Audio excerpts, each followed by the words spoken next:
কাজে ইয়া রাসূলুল্লাহ সাল্লাল্লাহু আলাইহি সাল্লাম, আমার যতগুলো সম্পদ রয়েছে সে সম্পদগুলোর মধ্যে হতে মসজিদের সামনে যে বাগানটা রয়েছে এই বাগানটাই হচ্ছে আমার কাছে প্রিয় সম্পদ।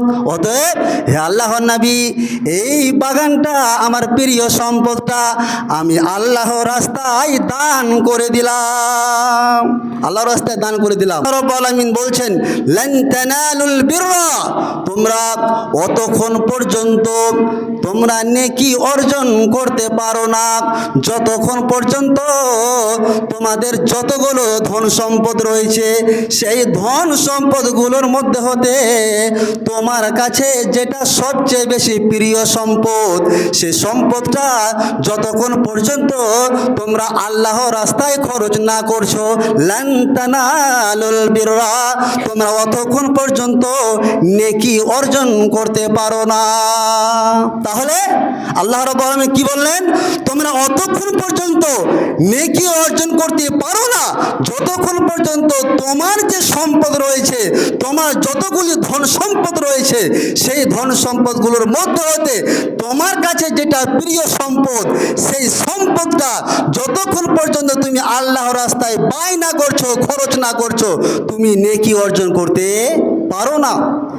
জি, যখন এই আয়াতটা অবতীর্ণ হলো, এই আয়াতটা অবতীর্ণ হওয়ার সাথে সাথেই সাহাবারা এতটা আমল করেছেন, এতটা আমল করেছেন, এমন উপমা দৃষ্টান্ত আমাদের জন্য সাহাবারা এমন দৃষ্টান্ত রেখেছেন, এমন উদাহরণ রেখেছেন, শুনলে আপনি চমকে যাবেন। সেটা কি? হযরতে আনাস রাদিয়াল্লাহু তাআলা আনহু তুলে ধরছেন যে মদিনায় আনসারদের মধ্যে হতে হযরতে আবু তালহা রাদিয়াল্লাহু তাআলা আনহু সবচেয়ে ধনবান ব্যক্তি ছিলেন। তো সেই হযরতে আবু তালহা রাদিয়াল্লাহু তাআলা আনহুর মসজিদের সামনে একটা বিশাল বড় একটা খেজুরের বাগান ছিলেন। নবী সাল্লাল্লাহু আলাইহি ওয়াসাল্লাম সেখানে যেতেন এবং সেই খেজুর থেকে যে পানিটা বের হতো সেই পানিটা নবী সাল্লাল্লাহু আলাইহি ওয়াসাল্লাম নোশ করতেন, সেখান থেকে নিতেন, পান করতেন। তো যখন এই আয়াতটা অবতীর্ণ হলো, হযরতে আবু তালহা রাদিয়াল্লাহু তাআলা আনহু নবী সাল্লাল্লাহু আলাইহি ওয়াসাল্লামের কাছে চলে গেলেন। যাওয়ার পরে বলছেন, ইয়া রাসূলুল্লাহ সাল্লাল্লাহু আলাইহি ওয়াসাল্লাম, হে আল্লাহর নবী সাল্লাল্লাহু আলাইহি ওয়াসাল্লাম, আল্লাহ রাব্বুল আলামিন কোরআন মাজিদের মধ্যে বলে দিলেন যে তোমরা অতক্ষণ পর্যন্ত নেকি অর্জন করতে পারো না যতক্ষণ পর্যন্ত তোমাদের যতগুলো সম্পদ রয়েছে সেই সম্পদগুলোর মধ্যে হতে যেটা তোমাদের প্রিয় সম্পদ সেই সম্পদটা আল্লাহর রাস্তায় ব্যয় না করলে, খরচ না করলে তোমরা নেকি অর্জন করতে পারো না। কাজে ইয়া রাসূলুল্লাহ সাল্লাল্লাহু আলাইহি সাল্লাম, আমার যতগুলো সম্পদ রয়েছে সে সম্পদগুলোর মধ্যে হতে মসজিদের সামনে যে বাগানটা রয়েছে এই বাগানটাই হচ্ছে আমার কাছে প্রিয় সম্পদ। অতএব হে আল্লাহর নবী, এই বাগানটা আমার প্রিয় সম্পদটা আমি আল্লাহর রাস্তায় দান করে দিলাম, আল্লাহর রাস্তায় দান করে দিলাম। আপনি যা ইচ্ছা তাই করুন, আপনি যা ইচ্ছা তাই করুন, এর পরিণাম আমি আল্লাহর কাছে কিয়ামতের মাঠে চাই। আমি ধন ভাণ্ডার জমিয়ে রাখতে চাই, আমি কিয়ামতের মাঠে চাই, তার কারণ এটাই হচ্ছে আমার প্রিয় সম্পদ। এই বাগানটা হচ্ছে আমার কাছে প্রিয় সম্পদ। এই বাগানটা রেখে আমার কি হবে?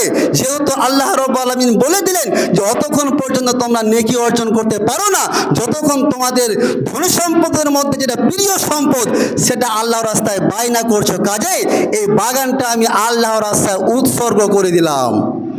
দেখুন ঈমান, দেখুন ঈমান। হযরত আবু তালহা ঘোষণা করে দিলেন, নবী সাল্লাল্লাহু আলাইহি ওয়াসাল্লাম বললেন, বাখিন জালিকা মালুন রাবিহুন, জালিকা মালুন রাবিহুন। বাহ, দারুণ হয়েছে, দারুণ কথা বলেছো, খুব সুন্দর কথা বলেছো। এই মালটা হচ্ছে খুবই উপকারী বাগান, এই বাগানটা হচ্ছে খুবই উপকারী। কাজে সব কথা তোমার শুনলাম, কাজে এই বাগানটা আমি যেটা বলি তুমি এই বাগানটা তোমার আত্মীয়দের মধ্যে তুমি বন্টন করে দাও। হযরত আবু তালহা নবীজির আদেশ বাড়ি গেলেন, বাড়ি যাওয়ার পরে সাথে সাথে আত্মীয়দের মধ্যে পুরো বাগানটায় বন্টন করে দিলেন। বলুন সুবহানাল্লাহ। এই দেখুন দৃষ্টান্ত, উপমা। উদাহরণ দেখুন যে সাহাবীরা কেমন ছিলেন, দান করার দিক থেকে তিনারা কতটা এগিয়ে আসতেন। কেন? যদি